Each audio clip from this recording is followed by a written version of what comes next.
안녕하세요, 블랙싱치입니다. 네, 오늘은 제가 회사 생활 할 때도 그랬고 요즘에 상담이 가끔 들어오는 게 있어요. 이게 뭐냐면 그 주변 직원들이 자기 그 카카오톡이나 노트북이나 컴퓨터에 무단으로 찾아와가지고 침해해서 막 보고 막 이러는 케이스였는데, 네네. 네, 그래서 그거에 대해서 좀 설명을 드리려고. 사장이 한 경우도 있었고 직원들끼리 한 경우도 있었어요. 이게 직원들이 그러니까 이게 직장 내 괴롭힘하고 연결돼 있는데, 그 직장에서 따돌림을 하는 과정에서 그 사람이 이제 어떤 법적으로 대응을 하려고 하니까 이제 컴퓨터를 막 열어본 거예요. 찾은 거군요. 네. 그래서 이제 요거에 대해서 좀 대응 방법에 대해서 좀 말씀드리려고요.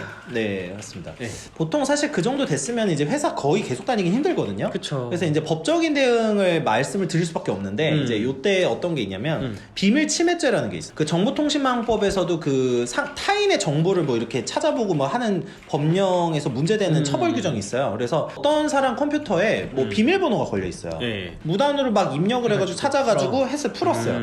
풀고 나서 그 해당 그 비밀이나 뭐 카카오톡 뭐 전송 내역이나 이런 걸 본 거죠. 그러면 이제 이 부분 자체가 범죄가 될 수 있다는 거죠. 네. 그치, 당연히 범죄죠. 네, 당연히 범죄인데 이게 생각보다 실제로 수사 들어가면 이게 밝히는 게 쉽지 않은 경우도 꽤 많아요. 그래서 이 부분에 대해서 한번 꼭 알고 계셨으면 좋겠더라고요. 이게 특히 직장 내 괴롭힘하고 아까 제가 연결돼 있다고 그랬잖아요. 이게 주로 뭐 같은 부서에서 어떤 사람이 적응을 잘 못하는 거예요. 그리고 이제 그 집단 내에서 뭔가 이렇게 약간 라인 같은 게 나뉘어져 있는 경우가 있잖아요. 그쵸? 솔직히. 네. 뭔가 누구를 견제를 하고 뭐 누가 마음에 안 들어. 그러니까 이런 상황, 이런 상황에서 자주 벌어져요, 이게. 그리고 예를 들면은 이거는 이제 정말 최악인데, 어떤 사람이 뭔가를 훔쳐갔다고 하면서 절도로 막 문제 몰아세우는 경우가 있어요.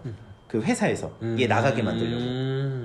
예. 물론 실제로 훔쳐갔다면 문제가 되긴 하는데요. 예. 같이 엮으면서 하는 거예요. 그러니까 예를 들면은 뭐 증거를 확보하겠다고 하면서 그 컴퓨터를 열어본다든지, 뭐 예를 들면 횡령의 증거를 한다든지, 뭐 이런 거를 발견하기 위해서 그런 짓을 한다든지, 또 아니면은 뭐 따돌림하고 뭐 명예훼손 이런 거 있죠. 예를 들면 누가 나를 괴롭혀 뭐 이런 거를 전송하는 걸 보기 위해서 뭐 열어본다든지. 그러니까 이런 경우가 상당히 있거든요. 이때는 이제 결국엔 사실 이제 형사 고소밖에 방법은 없어요. 그 직장 내 괴롭힘에도 해당할 수 있거든요. 충분히 이거는. 근로기준법에서 규정을 하고는 있지만 형사 처벌은 아니에요. 이제 사용자가 문제가 되는 거죠. 사용자가. 사장이 문제된다 이렇게 생각하시면 돼요. 그래서 진정을 넣더라도 그 진정을 넣은 거에 대해서 사장한테 어떤 뭐 시정 조치라든지 이런 게 들어가게 되는 거죠. 근데 요거 자체가 막 그거를 직장 내 괴롭힘을 신고를 했다고 해서 해고를 한다거나 그러면 그거는 불이익 조치라서 안 됩니다. 안 되는데 그러면 회사 생활 정말 힘들어지겠죠? 그쵸.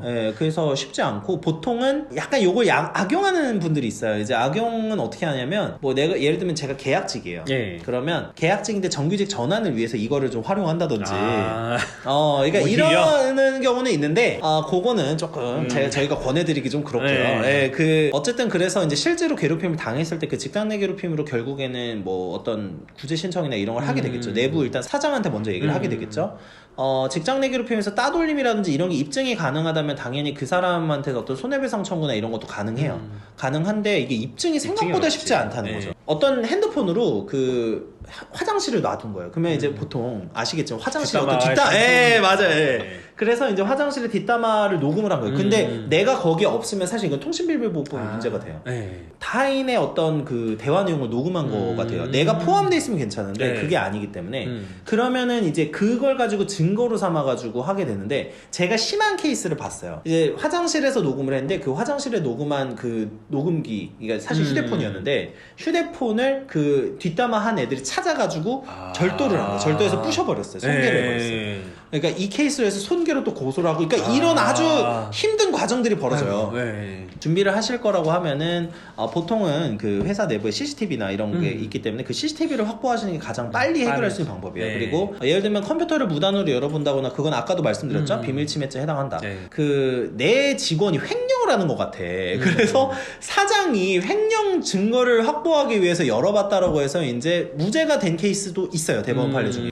그거는 뭐 일반화하기는 어렵고 그런 게 정당화되는 경우가 있죠. 있지만 대체적으로는 처벌받을 가능성이 높다. 그래서 이런 그 집단 따돌림, 그 회사 내 따돌림 상황에서, 그 직장 내 괴롭힘 상황에서 사실 대응하는 방법은 직장 내 괴롭힘으로 구제 신청이나 여러 가지 진행을 하면서 뭐 특히 이런 관련된 여러 뭐 명예훼손, 그다음에 비밀침해 이런 거에 대해서 형사 형사 고소를 하고 진행을 할 수밖에 없다. 그 잘못한 사람들이 예를 들면 형사처벌, 아까 말한 비밀침해나 명예훼손이 됐다라고 한다면은 당연히 그 회사에서 내부 또 징계가 있겠죠. 해고나. 당연히 내부 징계가 예, 있죠. 그래서 이제 그런 식으로 해결이 되는 케이스가 있어요. 그래서 조금 현명하게 대처하시면 좋겠고, 그렇다고 해서 바로 고소나 이런 건 하지 마시고요.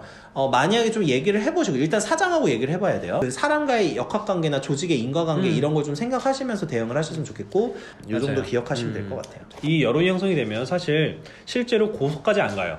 회사에 소문이 나게 되고 회사에서 알아서 징계를 하게 되겠죠. 맞아. 그래서 먼저 여론부터. 근데 만약 예를 들어서 아까 처음 말씀해 주셨던 것처럼 집단이 나를 괴롭힌다, 왕따를 당한다. 이건 정말 쉽지 않겠죠. 답이 없어요, 이거는. 네. 좀 고민이 많으시겠지만 오늘 설명해 주신 내용을 좀 천천히 들어보시고 생각해 보시면 좋을 것 같습니다. 시청해주셔서 감사합니다.